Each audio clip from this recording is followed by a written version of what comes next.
Hi friends, welcome to Annams recipes. இன்னைக்கு சத்து மாவு கஞ்சி எப்படி அரைக்கலாம்னு பார்ப்போம். அதுக்கு ஃபர்ஸ்ட் தேவையான பொருள்லாம் என்னென்னு பார்த்துக்குவோம்.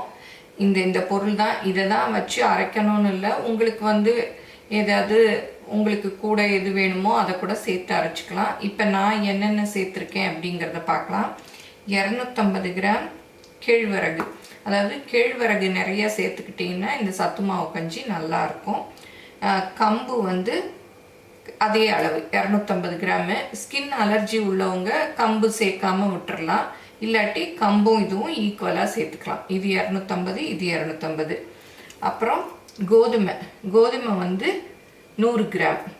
அப்புறம் சோளம், வெள்ளைச்சோளம், இதுவும் 100 கிராம். அப்புறம் சிவப்பரிசி, அதாவது புட்டரிசின்னு சொல்லுவாங்க இல்லையா, அதுவும் 100 கிராம். அப்புறம் பாசி பயறு, பச்சை பயிறுன்னு சொல்லுவோம் இல்லையா, அது 100 கிராம். இது 4 100 கிராம். நான் உங்களுக்கு தெரியறதுக்காக இப்படி அடுக்கி வச்சுருக்கேன். இது ரெண்டும் 1/4 கிலோ, இது 4 100 கிராம். இதெல்லாம் 50 கிராம். ஜவ்வரிசி 50 கிராம், பார்லி 50 கிராம். நம்ம பார்லி சேர்த்துக்கிட்டோம்னா நல்லா யூரின் போகும், உடம்புக்கும் நல்லது. ஏன்னா இது கொஞ்சம் ஹெவியாக இருந்தாலும் நமக்கு டைஜஸ்ட் பண்ணி யூரின் நல்ல சீக்கிரம் வரும், அதுக்காக இது 50 கிராம். அப்புறம் பொட்டுக்கடலை 50 கிராம். நான் பொட்டுக்கடலை சேர்த்துருக்கேன். நீங்கள் வேர்க்கடலை வேணும்னாலும் கொஞ்சம் சேர்த்துக்கலாம். ஏன்னா எனக்கு வேர்க்கடலை சேர்த்தா அது எண்ணெய் ஸ்மெல் அடிக்கிற மாதிரி ஆகிடும் நம்ம ரொம்ப நாள் வச்சுக்கிட்டோம்னா. அதனால நான் அது சேர்க்கறதில்ல. பொட்டுக்கடலை தான் 50 கிராம் எடுத்திருக்கேன். அப்புறம் மக்காச்சோளம், அதாவது இந்த பாப்கார்ன் சோளம் இருக்கு இல்லையா, அது 50 கிராம். அப்புறம் பாதாம், அது ஒரு 25 பருப்பு. முந்திரி 10. முந்திரி வேணும்னா சேர்த்துக்கலாம், வேண்டாட்டி கொலஸ்ட்ரால் இருக்குன்னு நினைக்கிறவங்க சேர்க்க வேண்டாம். ஏலக்காய் ஒரு 20 ஏலக்காய் சேர்த்துருக்கேன். நீங்கள் இனிப்பாக பண்ணுறதா இருந்தால் இந்த ஏலக்காய் சேர்த்துக்கலாம். இல்லை காரம்தான் வேணும் அப்படின்னு நினச்சிங்கன்னா ஏலக்காய் அவாய்ட் பண்ணிடலாம். அப்புறம் சுக்கு இந்த மாதிரி ஒரு பீஸ் ஒன்று போட்டிருக்கேன். ஏன்னா இதெல்லாம் டைஜஸ்ட் ஆகிறதுக்கு இந்த சுக்கு போட்டோம்னா ஈஸியாக டைஜஸ்ட் ஆகிடும். இந்த சுக்கு தோலை சீவிட்டு போடணும். நான் இப்போ சும்மா காமிக்கிறதுக்கு எடுத்து வச்சுருக்கேன். இவ்வளோதான் நான் சேர்த்து சத்து மாவு அரைக்கிறது. நீங்கள் உங்கள் விருப்பத்துக்கு தகுந்து எது கிடைக்குதோ இல்லை உங்களுக்கு எது பிடிக்குதோ அதை சேர்த்து அரைச்சிக்கலாம். இப்படித்தான் அரைக்கணும் அப்படின்லாம் ஃபார்முலா இல்லை.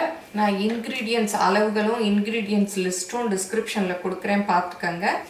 சிலதெல்லாம் க்ளீன் பண்ணணும், தூசியாக இருக்குதுன்னு நினச்சிங்கன்னா இந்த மாதிரி ஒரு பவுலில் தண்ணி எடுத்துக்கிட்டு இந்த மக்காச்சோளத்தை போடுறேன் பாருங்கள். இதை போட்டுட்டு அப்படியே நல்லா ஒரு அலசிட்டு, ஊரெல்லாம் வைக்கக்கூடாது, அலசிட்டு இந்த மாதிரி வடிகட்டுறோம் இல்லையா, வடிகட்டி அதில் எடுத்துக்கிட்டு இதை அப்படியே எடுத்து போட்டுறணும்.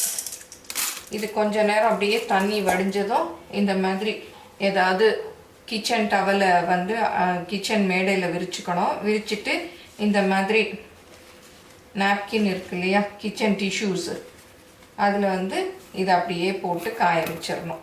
ஜாமான் எல்லாம் க்ளீனாக இருந்துச்சுன்னா இந்த ஸ்டெப்பை அவாய்ட் பண்ணலாம். நீங்கள் கழுவ வேணாம், அப்படியே டைரெக்டாக வறுத்துடலாம். இப்போ நல்லா காஞ்சிருச்சு.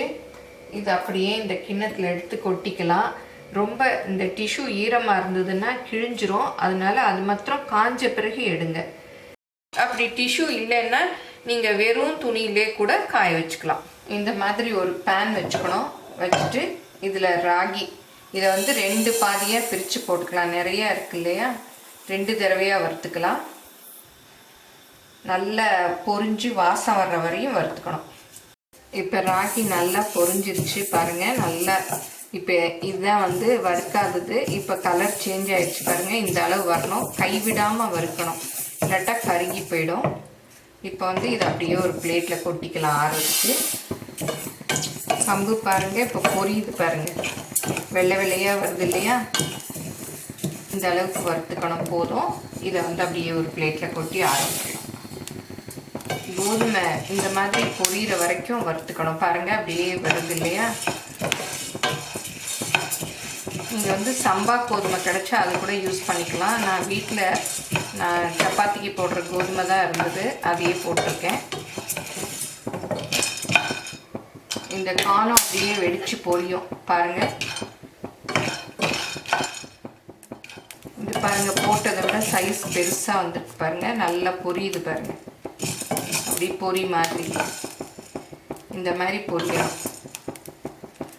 சின்னதாக போட்டோம் இல்லையா, பாருங்கள் இப்போ எவ்வளோ பெருசாக இருக்குது. பொட்டுக்கடலை இதை வந்து ரொம்ப வறுக்க வேணாம், லைட்டாக சூடு வந்தால் போதும். பார்லியை வறுத்துக்கலாம். பாருங்க இப்போ நல்லா வெள்ளையாக வந்துருச்சு இல்லையா, போடுறச்சு எப்படி இருந்தது, இப்போ நல்லா பெருசாகவும் வந்துருச்சு. இந்த அளவுக்கு வறுத்துக்கணும்.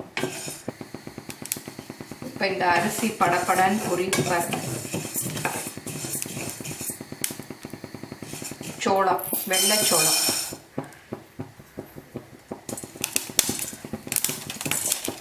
இது பாருங்க நல்லா பொரியுது பாருங்க. இந்த அளவுக்கு பொரிச்சுக்கணும். நல்ல பூ மாதிரி. அடுப்பு ஆஃப் பண்ணிடலாம், ரொம்ப வெளியில் வருது. சோளம் பாருங்கள் நல்லா பொரிஞ்சிருக்கு. இந்த அளவு பொரிச்சுக்கணும். ரொம்ப பொரிஞ்சதுன்னா அப்படியே ஒரு மூடி வச்சு மூடிடுங்க, அது பாத்திரத்துக்குள்ளே இருக்கும். இல்லாட்டா அப்படியே வெளியில் ஃபுல்லும் தெரிச்சிடும். பாசிப்பருப்பும் இந்த அளவுக்கு வறுத்துக்கணும்.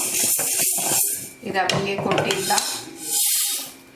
இப்போ வந்து பாதாம், அப்புறம் முந்திரி, அப்புறம் ஏலக்காய் இதையும் போட்டு வறுத்துக்கலாம். அப்படியே இவ்வளோ வறுத்தா போதும். இதையும் இதில் கொட்டிக்கலாம். இப்போ நான் சுக்கை தோல் சீவிட்டு இந்த மாதிரி இடித்து வச்சுருக்கேன். அடுப்பை வந்து ஆஃப் பண்ணிக்கலாம். போதும். இதிலே போட்டால் இந்த சூட்லேயே நல்லா அது பொறுன்னு ஆகிடும். இப்போ இது எல்லாத்தையும் தனித்தனி பிளேட்டில் கொட்டி ஆற வச்சிடணும். ஏன்னா ரொம்ப சூடாக இருக்கும் வறுத்துருக்கிறதுனால. ஆறின பிறகு எல்லாத்தையும் சேர்த்து ஒன்றா போட்டு ரைஸ் மில்லில் கொடுத்து அரைச்சிட்டு வரணும். நல்லா ஆறிடுச்சு. இதை ரைஸ் மில்லில் கொடுத்து நைஸாக அரைச்சிட்டு வரணும். ஏன்னா இது மிக்சிலெலாம் வந்து அரைப்படாது. ரொம்ப ஒன்று ஒரு மாதிரி இருக்கு இல்லையா, அதனால ரைஸ் மில்லில் அரைச்சிக்கிறது தான் நல்லது. அரைச்சிட்டு வந்த உடனே இந்த மாதிரி பேப்பரில் கொட்டி ஆற விட்டுறணும். ஏன்னா சூடாக இருக்கும். ஆறின பிறகு நம்ம வந்து சலிச்சுக்கணும். பாருங்கள் இவ்வளோ இது அரைப்படாமல் தவிடு மாதிரி இருக்குது. இந்த மாதிரி எல்லா மாவையும் சலிச்சுக்கணும். இந்த மாதிரி தவிடு இருந்ததுன்னா நம்ம கஞ்சி காய்ச்சிரோம்ல, அப்போ வந்து ஃபைனாக நல்லா இருக்காது. இப்போ எல்லா மாவையும் சலிச்சாச்சு. பாருங்கள் இவ்வளோ டஸ்ட்டு வந்திருக்கு, அதாவது கப்பி வந்திருக்கு. இது கொஞ்ச நேரம் கழித்து நம்ம வந்து ஏதாவது ஒரு டப்பாவில் போட்டு ஸ்டோர் பண்ணிக்கணும். இந்த சத்து மாவை ஏர்டைட் கண்டெய்னரில் ஸ்டோர் பண்ணி வச்சுக்கிட்டோன்னா ஒரு 6 மாதம் வரைக்கும் நல்லாயிருக்கும். அதுக்கு மேலே நம்ம ஃப்ரிட்ஜில் வச்சு யூஸ் பண்ணிக்கலாம். இதில் வந்து கஞ்சி தான் காய்ச்சணும்னு இல்லை, இதில் வந்து தோசை செய்யலாம், சத்து மாவு லட்டு செய்யலாம், அப்புறம் புட்டு செய்யலாம், இடியாப்பம் செய்யலாம், தோசை, நிறைய வெரைட்டிஸ் செய்யலாம். அதெல்லாம் எப்படி செய்யலான்னு பார்ப்போம். இது எல்லோரும் செஞ்சு பாருங்கள். எப்படி இருந்ததுன்னு உங்கள் கமெண்ட்ஸை சொல்லுங்கள். தேங்க்யூ.